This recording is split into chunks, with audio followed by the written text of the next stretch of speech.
Hey everybody, this is Guy with Survive, and right now we are going to circle back around and finally talk about the Böhler K890. I realized that we had dropped some hints about it, but then with the move and everything going on, we forgot to actually talk about it. So here at the end of the day, we got a nice quiet time. So I just wanted to speak about this so we can have a video to be able to put out to answer questions regarding this steel. So a lot of questions. What is this replacing, or what is this analogous to? I think on the US side, the closest thing right now would be CPM 3V or possibly CPM Crewwear, but it is a little bit different than some of those items, and I'm very, very excited about this. This K890 is Böhler's most ductile grade, but also looking at the chemistry of it, it offers a few other things that I think are going to be a benefit that are, I think, at least as good as 3V in some areas, and I do think that this is going to excel beyond what 3V is capable of with any kind of reasonable heat treating standards. It's just a more complex alloy, and I think it's going to offer a lot of performance. So if you look at the data sheet, this is similar in overall alloy volume to something like CPM 3V. It's lower in chrome, but there are some other neat things in that mixture that change the properties of this steel. This is a third generation particle steel. It's part of their microclean series.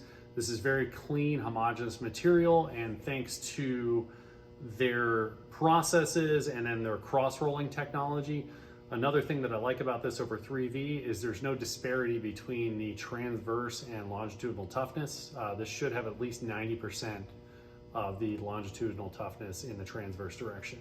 Where 3V, there's a bit of a disparity there. We've been able to get the edge stability up there with some better heat treating processes, but I do think ultimately I was looking for a little bit of a compositional change, and with this being available to us, we finally got the first sheets rolled. We can finally go down this rabbit hole a bit.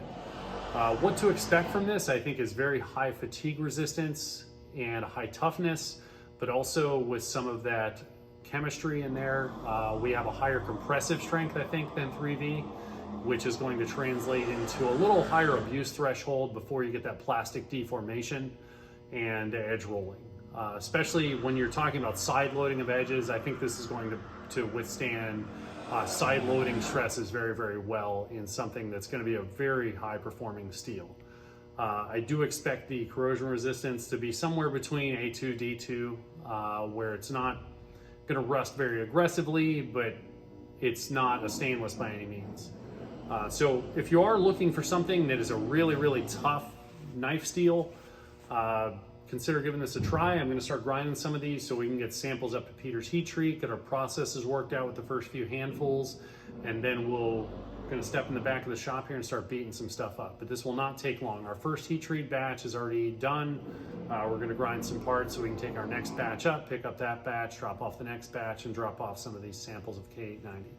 So yeah, in a nutshell, that's what K890 is. We will be having a data sheet maybe attached to this video, or at least on the product pages where we are offering some of these. With this first rolling, we only had 2 thicknesses out of the ingot that was available. So you will see there are some limited offerings, but there are more rollings of this happening already, and we've got our handful on the first couple of sheets. We have more material available to us, and we've got even more coming. So this supply won't dry up, and I'm very, very excited about this.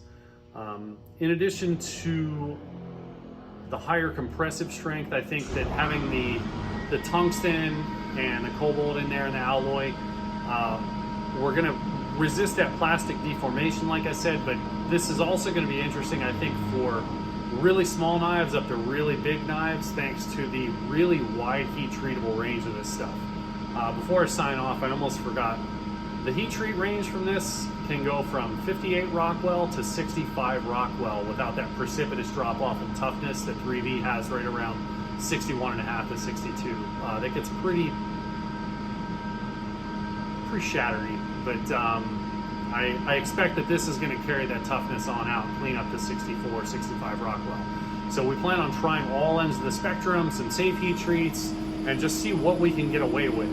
What you're going to notice in our first offerings are models and grind patterns that really take advantage of the high strength and what I think is going to be some pretty damn good edge holding, somewhere between crew wear and M4, I think you can expect for abrasion resistance. So we will be having this, I think it's in the EDC3 full flat grind. We are also going to be doing the EDC4 in a full flat grind variant. We've already got those cut out. I'm going to start grinding them.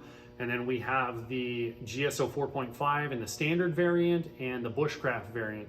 With this, we are changing the Bushcraft variant from that low saber grind to a true Scandi grind. So you're gonna have that really efficient thin blade profile on a really thin, efficient Scandi grind. So it's really gonna be a good wood carver and just a good Bushcraft knife.